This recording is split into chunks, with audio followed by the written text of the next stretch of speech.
Welcome to Everything Life and Real Estate. Let's get started with our hosts, Linda McKissack and Dana Gentry.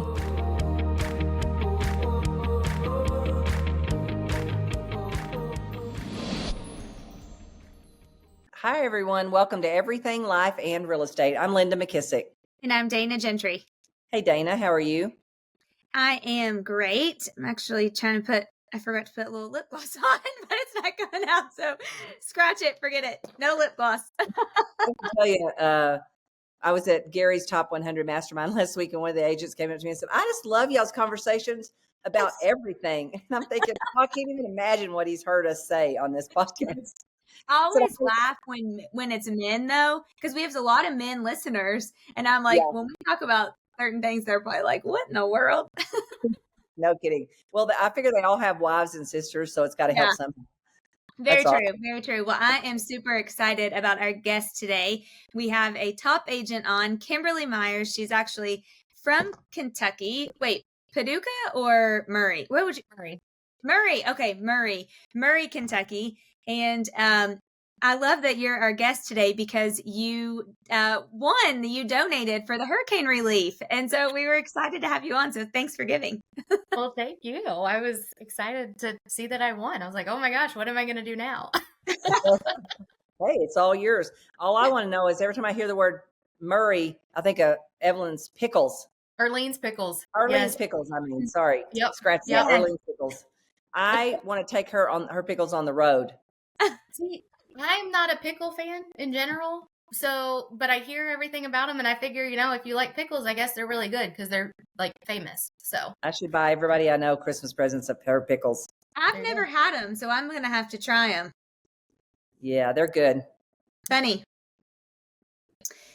All right, Kimberly. Well, Linda, you want to ask her? You want to have her go? So Kimberly, you were born. Then what happened? Kind of bring us up to date, and then we'll go from there on where we want to take this.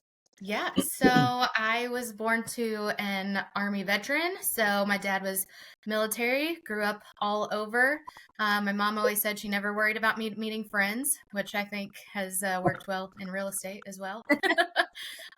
We moved to Alabama when I was in high school. So graduated high school there and came to Murray State. Didn't know a soul.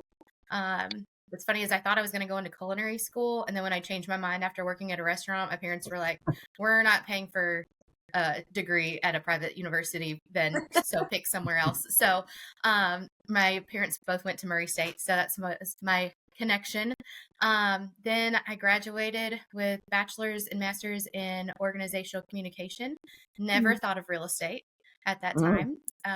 Moved back to Huntsville and worked as a defense contractor for about a year where I edited government documents, and it was really boring. But it was a job. So then I got a phone call from a former boss that I used to work with here in Murray, and he was like, hey, I know this company that's hiring. Are you interested? I said, sure. So 2 weeks later, I'd actually packed up my apartment and moved back to Murray. And I worked there for about 3 years or so. It was a company in the ag industry. And we used to joke that if you made it past 3:30 on Friday, you were good for another week because that's how often they fired people. Oh, that's good. Wow. Yeah. So, and I actually got fired from that job. And so on a Thursday night, I made the wrong person mad and I was like, I'm going to be fired tomorrow. And I was. And so I was like, what am I to do? And my parents said, this is the best thing that's ever happened. So you'll figure it out. And the next day I went on a walk with a friend. She said, if something ever happened with my job, I'd go into real estate. I was like, wow, sounds like a good idea. So I did. And that was about 9.5 years ago. So it's where all of us misfits go. Yeah. And I love it. We don't fit into a job mold or we're not qualified for anything. Here we come. So true. So it was, but I've loved it. I was with a small brokerage for about 2 years and then got introduced to Keller Williams. And it's funny, Tammy Cawthorn at the time was our team leader, and she even took me to coffee and was like, I'll give you, you can pick up this millionaire real estate agent book from me. I'll meet you for coffee. And I even told the guys that I was with at that brokerage, I said, oh, Tammy's trying to recruit me, drinking the Kool-Aid. And I left that meeting and I was like, yep, I think that's where I need to be. So Wow. and here I am. I wish all of our recruits got it that fast, don't you, Dana? Yes, me too. I know. Please. Yes, actually, Linda, you'll appreciate this. Dylan texted me this morning and he's like, what's the formula? And I'm like, what formula? And he's like, relationships plus V over time. And I said, you're missing validity and value. And he's like, okay, thanks. Walking into an appointment. Got to go. I'm like, oh my gosh. Oh my God. That's great. Cracking up. But yeah, it is. Okay. So when you and I were talking, you have had a lot of success, especially in a small town. Mm-hmm. So talk about some of the things that you do that set you apart. Because I think there was just so many great things. So I love client events. And I would just much rather invite people to events than to call and say, like, who do you know that wants to buy, sell, or invest in real estate? Like, I just don't want to say that. So we do several client events throughout the year, and they're not huge, like we don't have a major league baseball team. I've heard, listen to who is it, the Barron Group, and and I'm like, I can't do those, or we just don't have that, those things here. So we do several events. I've got my Christmas party coming up. So instead of Thanksgiving pumpkin pies, we do cinnamon rolls from a local bakery. And we get they're huge, like they're like the size of your face cinnamon rolls. They're great. But people come and pick those up, and then we have a bunch of door prizes, which yesterday I actually went shopping for a bunch of them to give away. And then trying to think, we do Starbucks giveaways, like we text out a card, the barcode for Starbucks gift cards. So we'll do that on Black Friday and when the time changes in the spring. So we do those. We do a pizza pickup event the first Friday back to school. And tell us about that, because I saw you post that and I thought that was cool. Yeah, so I got this idea from an agent down in Texas, Danny. I called her. I found her on Instagram, and I called her. I'm like, tell me all what you do. So we've done it for 3 years now, I think. But we have a drive-through pizza pickup event where they just pre-order their pizza. We keep it pretty simple: cheese, sausage, or pepperoni. And from 4:30 to 6:30 that Friday that school's back in session, they swing through, pick up their pizza. We stick a sticker on the box asking them to, tag us. And everybody is always tagging us in all of our events. So that's always fun. That's such a great idea. My other favorite one is Dogs and Donuts. So we do that usually in April or May. And we hire a professional photographer to meet us at a park.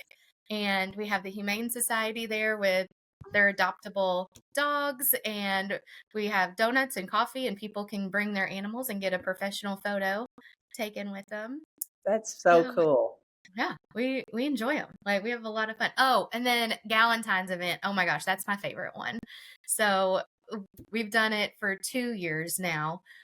We get one of the movie theaters to sell us tickets for movie theater. We have a lender that's a sponsor with it. She buys the popcorn and the drinks typically, and women bring their friends, and we do giveaway bags with all these local businesses, and it's so much fun. It's a blast. Awesome. So yeah. Kim, what are you gonna go ahead, Linda. What do you do if there's not a good movie out? So the first year we actually do older videos or older movies. So the first year we did How to Lose a Guy in 10 Days. Oh, fun. Yeah. Which was great. And then last year we did The Proposal with Sandra that's Bullock. My favorite of all time. Oh my gosh. And who doesn't love going to see an old classic chick flick in the movie? So that's almost better than one of the new releases. I love that. Yeah, it's so fun. And the new releases are too expensive, but like usually they waive the fee for the movie for me and just charge me for the tickets. And that's when we have to have them like pre-register and stuff. But it's so funny. You just have these like groups of women that like come in together, and one group made t-shirts last year. Oh, how fun. So cool. Yeah. Well, you know It's what a I lot love of fun. about that is, you said in our town, there's not a lot of like big events. You are the big event. Yeah, you're making it. I mean, you're making it. It's kind of like our last guest on our Amy Stockburger. Yep. I mean, you can kill that in your Yeah. town because there's really not a lot for people to go do, families to go do. Yeah. It's a lot of fun. And Yeah. I enjoy that. Like, I would much rather do that than go door knock any day, you know? So, Yes, Yeah. I hear you. What are but- you going to finish the year at, like units and volume wise? Just close about. So as of today, I got 2 more under contract. I'll be at about 40 units, and if I don't add any more, 11.5 million. That's So amazing. my Wow. goal at the beginning of the year was 8.3, and then You blew past that. yeah. So I said when I hit 10, I'm going to buy myself a Louis Vuitton. Hey, Dana and I get that. We That would definitely, motivate us. Yeah. I was like, yep, that's what I'm gonna get. And so I love it. Linda, you've had me on this stupid impossible goal thing now. And so I keep thinking about, so I've set like a couple. I haven't picked like one yet. So I'm going to work through that this week. But last night, Adam said, what are you going to do when you get it? And I was like, oh, I'm sure I can think of like 50 things that I want. So I'll just go through and pick one of them. And I'm like, it really does mentally kind of, move you forward. Even if you could buy it right now, which, I mean, you could buy a purse right now if you wanted to, but it's the purpose of like, no, I'm not going to get it until I achieve. Yep. Yes. Yep. And So- what's interesting is the minute you set that impossible goal, oh, Dana, it's just freaking me out. The things that are starting to come, I mean, like literally just drop in my lap. I'm like, how in the world I just feel like it's a God thing because there's no way some of this stuff that's happening. It didn't happen a month ago. It didn't happen 6 weeks ago. It You know happened. what? You've always said this, and it's so true, Linda, because, and sorry, Kim, to like squirrel from this, but even since you shared your impossible goals, like I'm laying awake trying to think about how to help you hit your impossible goal. I mean, I woke up 2 mornings since the Zoom Thursday, one of them on Sunday, and I was like, gosh, I was going to actually try to sleep in a little bit today. And I'm like waking up like, okay, if I talk to this person and that's 50 people, at least that's moving us forward. So like, I'm thinking about yours, but you do, like you put it out there. And the people come. Remember Betsy that was on our podcast? She called me and gave me an idea.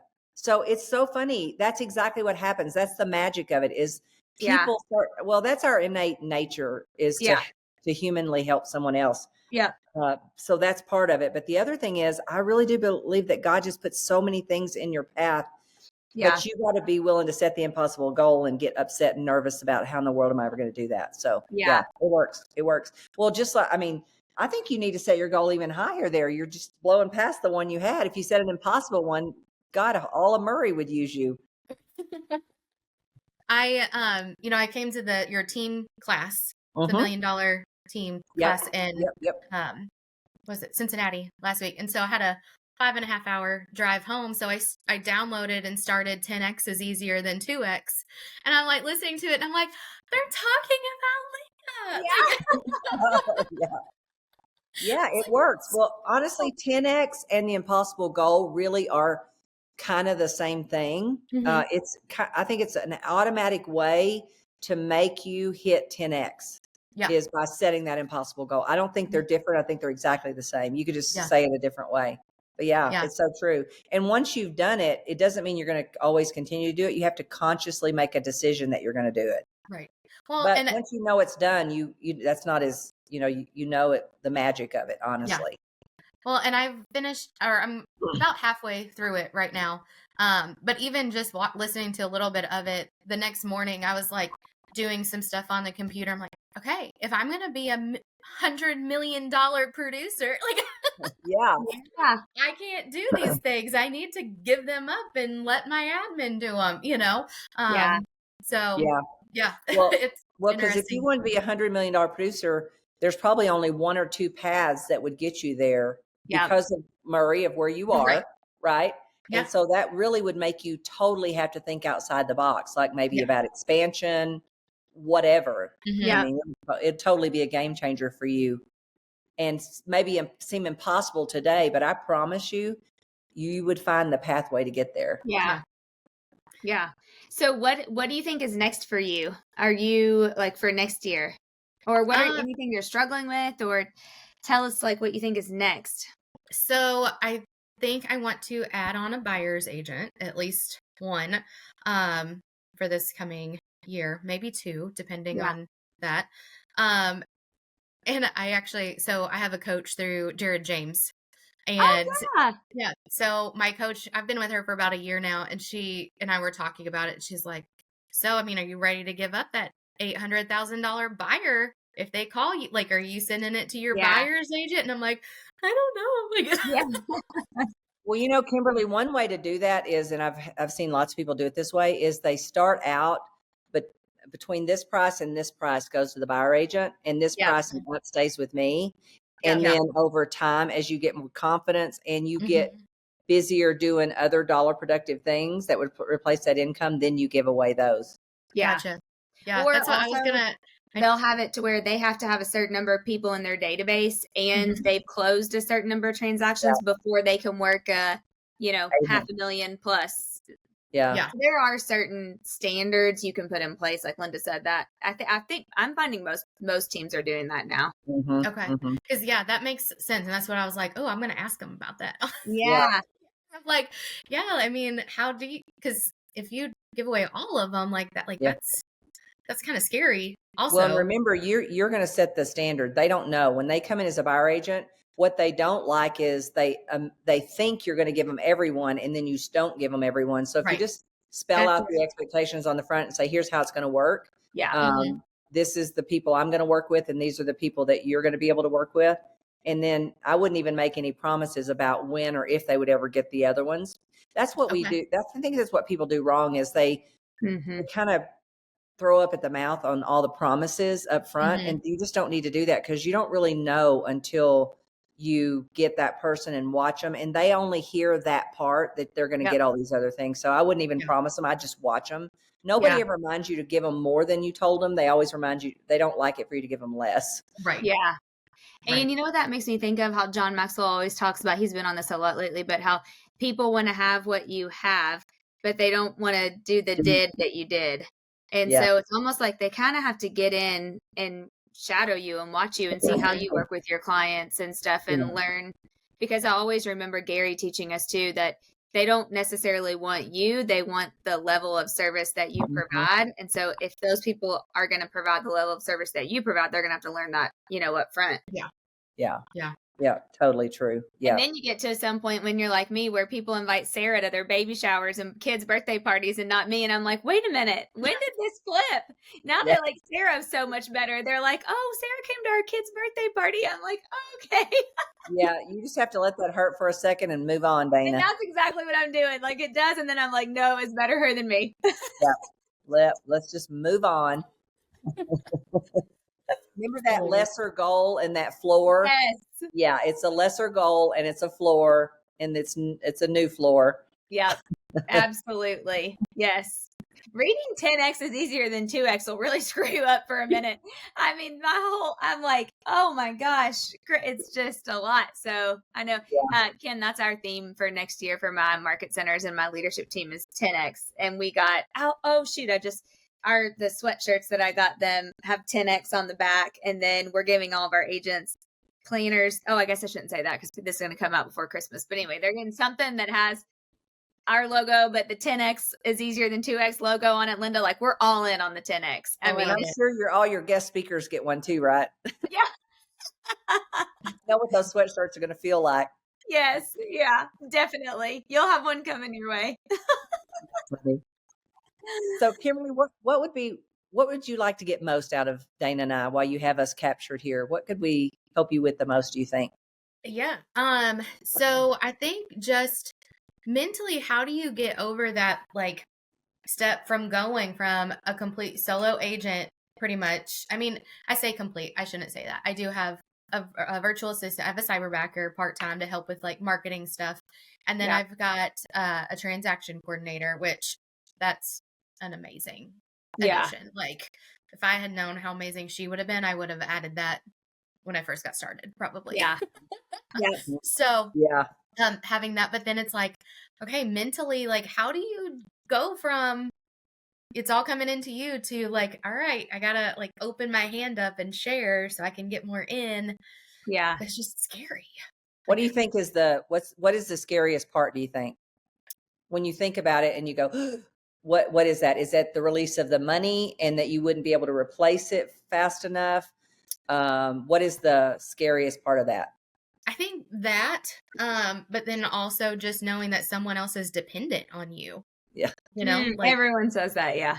Yeah. Like that's really kind of scary. Yeah. Yeah. So I don't know if you have any advice on that. Become the people dependent part, I think becomes a little bit of adrenaline for you, right? Just like the impossible goal. The minute I set that impossible goal, I got super anxious and I'm already a quick start. I am like so anxious and want to like speed everything up because I feel the intensity of it. That's what hiring someone does. It changes your whole intensity. And honestly, I think sometimes that makes us a little more scared than anything else is, like today I could kind of stay home in my joggers till about 2 if I wanted to. Right. And now you think, oh crap, now I got to get out the door real fast. Yeah. So I think sometimes we're more afraid of that stuff changing than we are anything else. And then you just have to ask yourself, is there still enough business out in Murray? And then Dana, I'd love to hear how you would answer this, but if there's enough business in Murray for you to do any kind of increase that would cover their salaries, then what's the plan to go get that business, right? What would you do with your time? If you did nothing with your time, then you're going to go backwards. Right. Right. Mm-hmm. But if you took last year and said, okay, if I gave all the buyers away from this price range to that price range, how much, and you don't overpay them because that's where people mess up. What would that percentage have been? How much money? And then how many more listings would I have needed to go get to make up for that? Sometimes if you just know the worst case, you can then work something out to make yourself feel better about it. Yeah. What would you say, Dana? I would say 2 things. I would say, remember if you want to go fast, go alone. If you want to go far, go together. And I think you have to think about it's like what Tony DeCello always used to tell us. When you wake up in the morning and you roll out of bed and your feet hit the floor, do you think of yourself as a realtor or as a business owner? And you've gotten to the point now where you're not just a realtor, you're a business owner. And so in order to continue to grow that, you're going to have leverage and people. And it is hard. I mean, I remember I worried a lot about financially, like, oh my gosh, am I going to give away half? But it comes back in other areas. It's kind of like, when you start real estate and you have all this time, but you don't have money. And then it's like you wake up one day and it's flip-flopped and you're like, oh, I have this money and I have no time. And the only way to fix that is through adding more people. I did just get such an amazing leadership lesson from Mark Cole, who runs John Maxwell's enterprises that Linda and I know. And he talked about the power of stewardship. And he said, every person that's a business owner, you have to differentiate between when you are just a business owner, it's about you. But when you think about it from a stewardship mindset, it's about the other people. So yes, they will be responsible to you, but also God will have brought you that person for you to steward. And so I think if you think about it from a stewardship mindset, like that has been my mindset after I heard that going into next year. I'm like, I just need to, even on the days I'm frustrated, even on the days, something happens, I'm like, hold on a minute. I'm stewarding these people and it's nobody else, it's me. And so I've got to figure out a way to just deliver. And so I think I do think it's a mindset thing. Yeah. A lot of it is. Yeah. Yeah.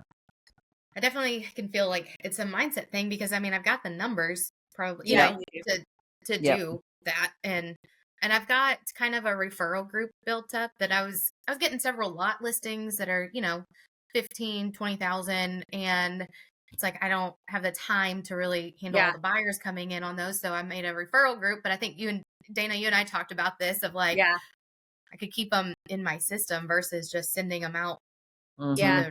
I just was telling her, Linda, about how when I left Remax, I went and my broker had said, you just need to start referring those to another person. But then after I came and heard a class from you and I talked to other people, I was like, hold on a minute. When I'm referring them, I'm losing control of the transaction. I'm only getting 20%. And the worst part, I'm losing them from my database because they're going to somebody else's database.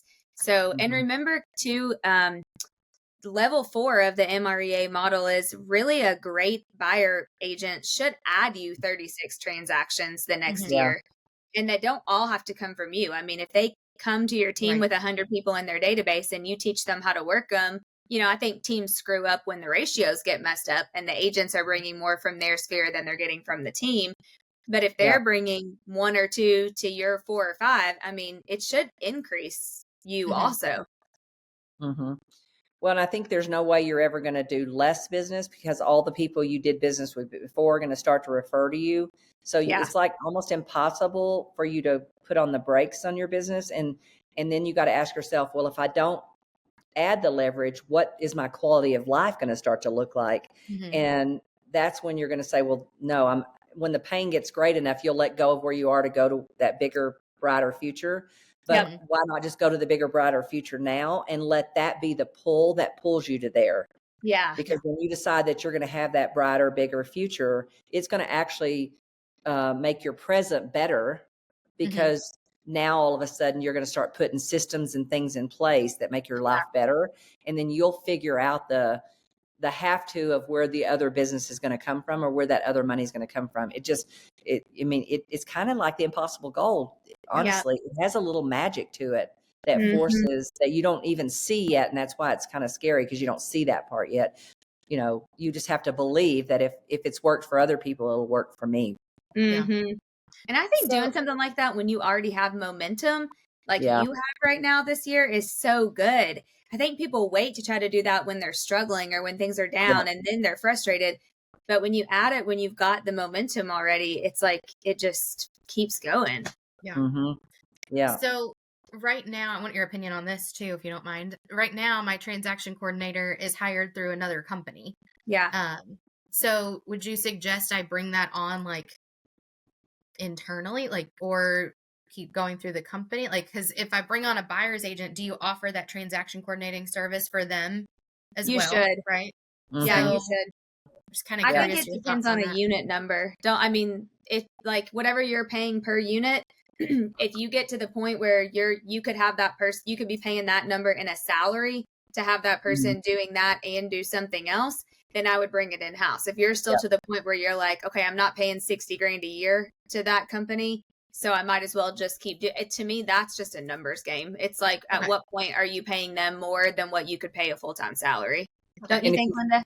Yeah. And if you bring on somebody to do just admin stuff other than that, you want to make them do all the dollar productive stuff first, like, reaching out to your database, setting up on the events.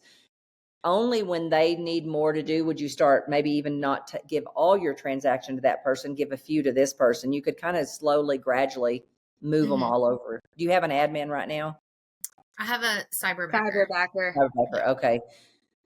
Yeah. I mean, at some point there's a lot of opportunity for a person to do dollar productive things, even though they're an admin.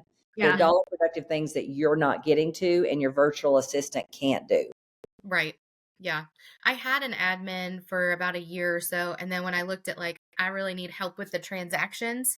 Yeah. And in order to hire a transaction coordinator, I can't spend as much on the admin that I had. So that's why I switched to a cyberbacker and then hired an admin. The new level of the MREA admin number 1 is transaction management first. And then admin number 2 is marketing and database. Yep. So you did the right thing. Yeah. What do you pay per transaction? $350. Okay, that's about normal. Yeah.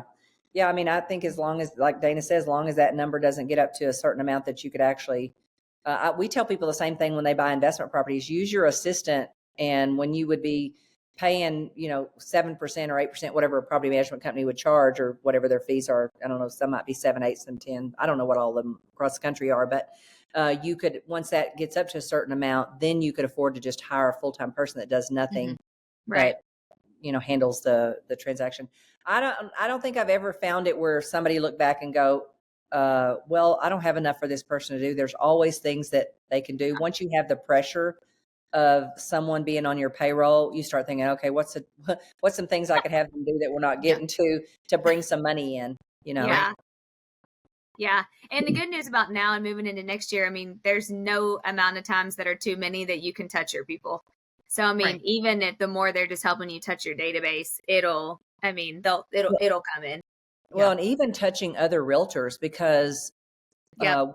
what we're starting to see is other realtors are either aging out of the business. Well, what are they going to do with their book of business? If you're the one that's been building a relationship with them with cards and touches and all of those things, you want to be the person they think about when they start getting ready to get out of the business, and maybe they would refer it all to you, or maybe you'll work out some kind of deal where they come on your team and then they retire. I mean, there's so many options out there that but agents miss that opportunity with other realtors.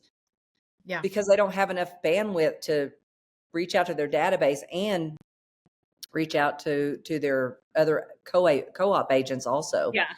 Yeah. Totally agree. Well, before we wrap up, what's one piece of advice that you would actually give to agents that are looking? I'm just curious, Kim, like they're solo and they're looking to get to the level that you've gotten. What would you tell them? Sorry, I didn't prepare you for this one. But I'm just thinking of how many agents we have that listen that are like 10 million is their goal, or they're really trying to push past that ceiling. I would say, I'm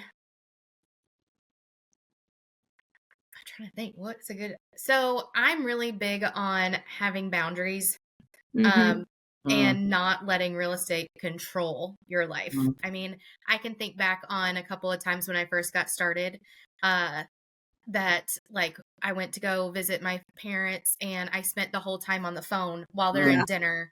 And it's like, I can't get that time back. Or the time I went to St. Louis with some girlfriends, I said, y'all take the Uber to the restaurant. I got to write up this offer. Like you can't get that time back. Right. Yeah. And so like my phone goes on D&D at 8:00. And I tell clients that when we're sitting in a listing appointment or a buyer consultation, I'm like, you feel free to message me, call me if you're the kind that just need to get it out. And then I'll respond after 9 a.m. But just to let you know, like, setting those boundaries. And I think that forces me to be more productive during the day too. So good. So good. And so I think it's important to, don't be a Pop-Tart agent. I'll tell new agents that too. Like if somebody calls and wants to look at a house, no, I'm not available right this second, but I could at this time or this time, because you teach others how to treat you. Yeah. That's like my favorite bold law. And I think that's really helped get to where I am now, because like I said, it just kind of makes me be more mindful and productive with the time that I do have that I put into place for work. Yeah. So. Great advice. Good. Great advice. That's great advice. Yeah, that's good. Awesome.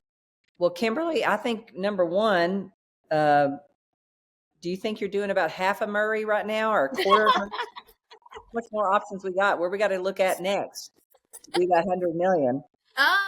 Well, we've got Murray. That's like my main area, but I'll also do, some in Paducah, Mayfield, Graves County, Marshall County area, the lakes. I usually try to stick within an hour radius, but there's enough business to go around for everybody, and I think I can take some more of it. So I don't know, Dana. I haven't heard lot prices that cheap. Maybe you and I should go. I know, definitely. I know. I'm my like quick goal is 5 more rentals like ASAP. Me and Adam haven't determined the time frame yet, but I was going to tell you that it was so funny that we're doing this today, and then this morning I had a new call with a new different brand builders coach, and he kind of runs the bestseller launch plan with brand builders, Linda. And I said, he's in Nashville. And I said, are you from Nashville? And he said, no, I'm actually from Kentucky. And I said, where? And he said, actually a little town called Paducah. And I was like, oh my gosh, Weston, we have a girl on our podcast today and she's from Murray. And he was like, no way. Awesome.